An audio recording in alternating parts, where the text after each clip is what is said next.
Salut, c'est Trado, je suis content de vous retrouver pour la mise à jour de l'analyse technique du CAC 40 et aujourd'hui on étudie Poxel qui est mon action du jour.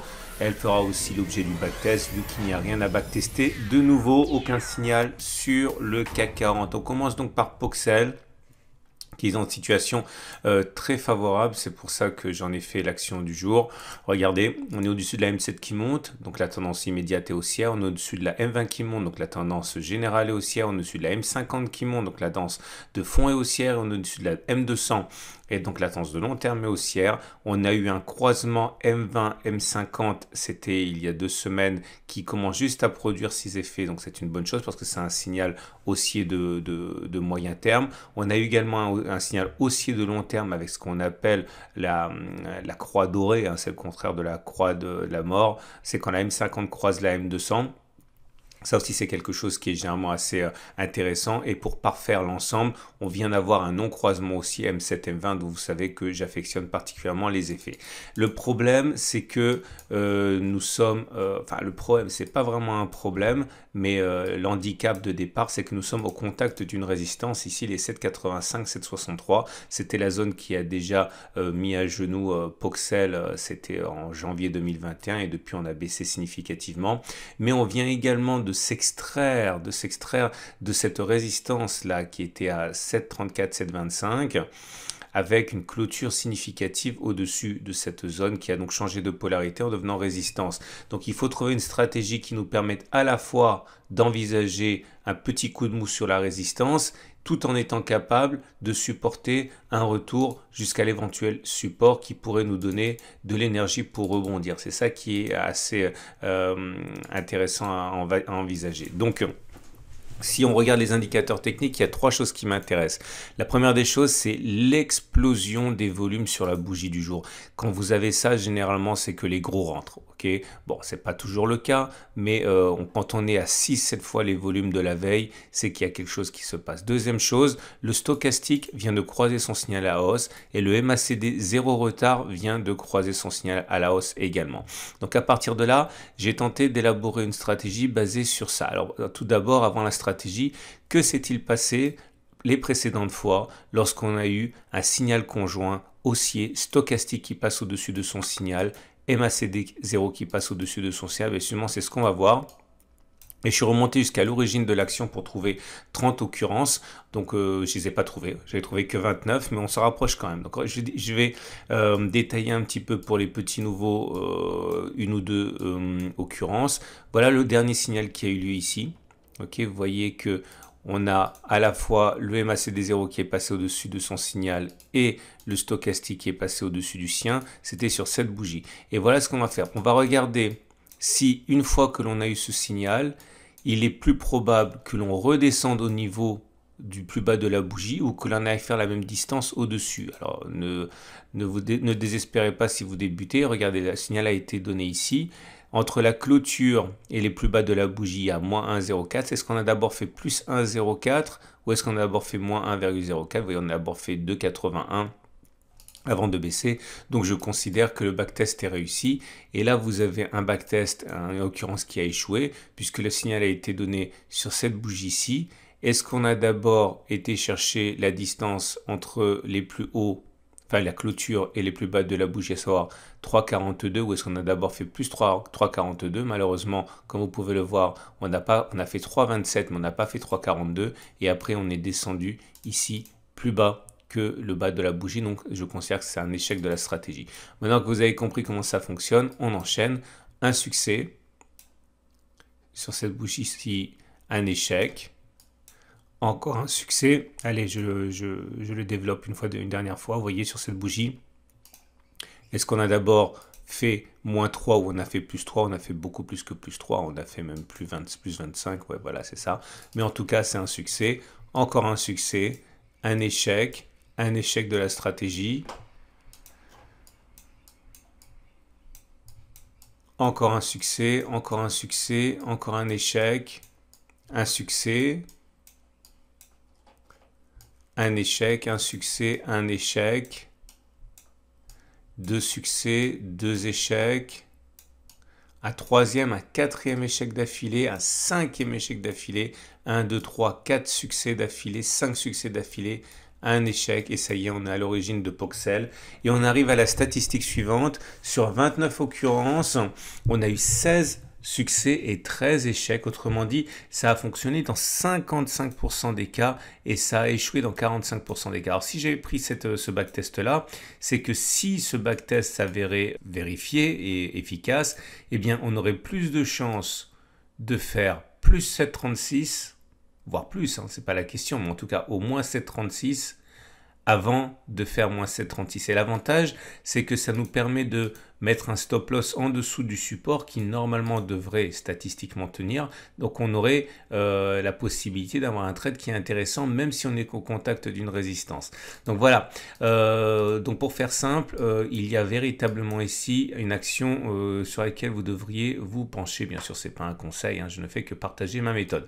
Si votre voyage avec moi s'arrête ici, je vous invite à vous abonner à ma chaîne YouTube, à vous abonner à me suivre sur Twitter, sur Facebook, sur Bourseau. Je fais des vidéos tous les jours.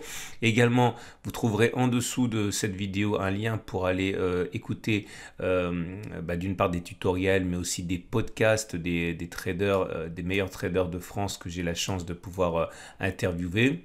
Et on passe tout de suite à l'analyse du CAC 40. Et on enchaîne donc avec le CAC 40 qui, une fois de plus, progresse. Il progresse de 0,24%. Cette progression de 0,24% nous met dans une situation toujours plus folle où la progression maintenant, sans aucune consolidation sérieuse, s'établit à 7,4% depuis le 19 mai. C'est-à-dire qu'en l'espace de un mois, on a fait l'équivalent de la progression annuelle moyenne du CAC 40. C'est bien sûr très important et pas tenable, mais tant qu'on n'a pas de signal de baisse, à rien ne sert de spéculer à la baisse. Ce qui m'embête un petit peu, c'est que comme vous le savez, j'attendais désespérément que l'on revienne sur cette zone pour pouvoir éventuellement acheter pour viser un rebond, mais plus on attend comme ça avant de remonter, enfin de retester le support, plus on risque de transpercer ce support sous l'effet de la pesanteur. Donc j'aime pas beaucoup ces configurations pour acheter, mais j'ai pas vraiment le choix. Idéalement, il faudrait que l'on crée une résistance quelque part. Je dessine une résistance arbitraire et il faudrait dans ce cas que une fois que l'on passerait cette résistance, que j'ai une opportunité d'achat, parce que là pour l'instant encore une fois il ne semble pas vouloir se dessiner de retour sur le support. D'ailleurs j'ai enlevé la résistance trimestrielle sur le CAC 40 pour des raisons maintes fois évoquées. C'est que cette résistance trimestrielle n'existe pas sur le CAC 40 GR, elle existe que sur le CAC 40, et lorsque l'on calcule le CAC 40 de la même façon que le DAX, le Nasdaq, le Dow Jones, etc., il n'y a pas de résistance, donc ça ne fait que globalement perturber l'analyse, donc je l'ai enlevé. Maintenant, on a toujours un chandelier japonais, enfin j'allais dire qu'il était haussier, mais c'est pas tout à fait vrai, puisque on termine plutôt dans le tiers du milieu, ou voire même le tiers baissier, avec une longue mèche haute. Donc attention, si derrière demain on avait une bougie rouge, eh bien on aurait ce qu'on appelle une étoile du soir qui a réputation baissière.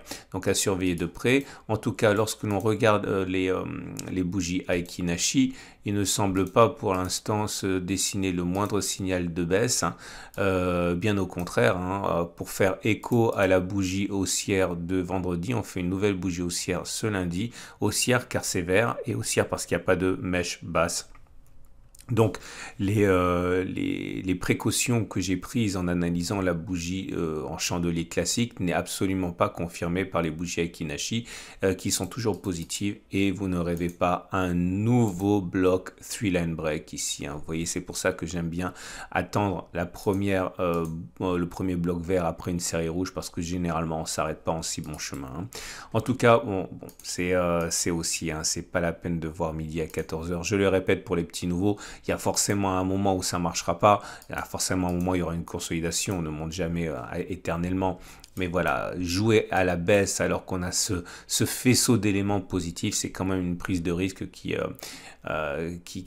doit être assumée de la part de ceux qui veulent le prendre, hein. Alors, ce qui nous amène aux éléments techniques, la moyenne mobile à 7 jours, elle est toujours haussière, on est au-dessus, donc la tendance immédiate est haussière, la moyenne mobile à 20 jours est haussière, on est au-dessus, la tendance générale est haussière, la moyenne mobile à 50 jours est au-dessus, donc la tendance de fond est haussière, les bandes de Bollinger sont toujours, c'est une situation un petit peu hybride, hein, c'est entre l'écartement et les deux Bollinger qui montent. Hein. Bon, de toute manière, dans un cas comme dans l'autre, c'est haussier, puisque les cours sont en train de monter avec des bandes de Bollinger qui soit une monte, soit descend, en divergent, soit les deux qui montent. Donc, de toute manière, c'est haussier. Et on est dans une situation où les indicateurs techniques n'apportent rien. Tout est haussier. Je ne vais pas le répéter parce que finalement, ça va faire des vidéos trop longues, mais tout est haussier. Et donc, c'est pour ça que j'ai fait le backtest sur Poxel. On termine donc avec l'Ishimoku. Et l'Ishimoku, que voulez-vous que je vous dise, c'est super haussier, c'est ça que j'aime bien et je me répète et j'en suis désolé avec l'Ishimoku, c'est que c'est pas versatile. Hein. Quand ça prend une direction, généralement, il faut du temps pour la faire dévier et comme vous pouvez le voir, pour l'instant, il n'y a pas de doute. On est au-dessus de la Tenkan qui monte, au-dessus de la Kijun qui monte, on est au-dessus de la SSB qui monte et de la SSA qui monte, le nuage qui monte, bref. Tout est haussier. Il y a forcément un moment où ça va pas marcher, où la Tenkan, notre première sentinelle finalement va être cassée, mais pour l'instant, on n'a aucune raison d'envisager une fin de tendance haussière. On va donc terminer avec les trades du jour. Alors, que peut-on faire? Si vous êtes haussier comme moi, ben, vous pouvez acheter. Le problème, c'est que vous mettez votre stop loss où, ok, je l'ai déjà dit, je le répète simplement pour le nouveau. Normalement, les stop loss se mettent sous les supports. Généralement, c'est pas toujours le cas. J'ai plein de setups qui fonctionnent pas avec des stops sous des supports, mais sous des bougies. Mais bon, c'est pas ce que j'ai backtesté aujourd'hui. Et là, la Vulgate veut qu'on le mette sous 6355. C'est loin, c'est trop loin, ok. Donc, je vois pas comment acheter maintenant. Ceux qui ont acheté finalement sur la cassure de la résistance sont ceux qui sont les plus heureux, hein, puisque on avait une résistance, elle a été cassée ici, ça a changé de polarité. Bon, voilà, ceux-là ont très bien joué le coup. Il y a ceux qui ont acheté également sur le swing sidebar ici qui sont contents. Mais bon, là, sur les niveaux actuels, je ne vois pas comment acheter.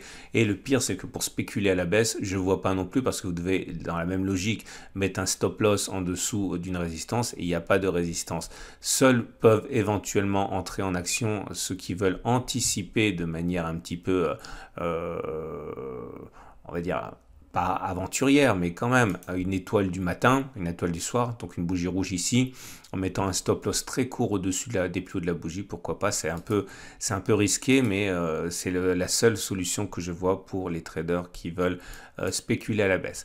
Voilà ce qu'on pouvait dire pour le CAC 40, désolé de ne pas pouvoir vous offrir un backtest sur le CAC 40, vu qu'il n'y avait rien de nouveau, je l'ai fait sur Poxel, ça peut toujours servir, de toute manière, c'est universel, ce genre de choses a priori, et je vous invite à regarder la préparation de la semaine de trading, je vous invite à regarder l'analyse technique de l'or, l'analyse technique de moyen terme. Et n'oubliez pas TikTok, TikTok, TikTok. On est le 15 juin, le 30 juin, vous allez perdre les points DIF de votre compte personnel de formation si vous ne les utilisez pas ou si vous ne les transférez pas sur votre CPF, hein, ce qui demande une manipulation que certains ont dit être pénible. Donc n'oubliez pas, sinon vous allez perdre vos points DIF. À demain pour la mise à jour.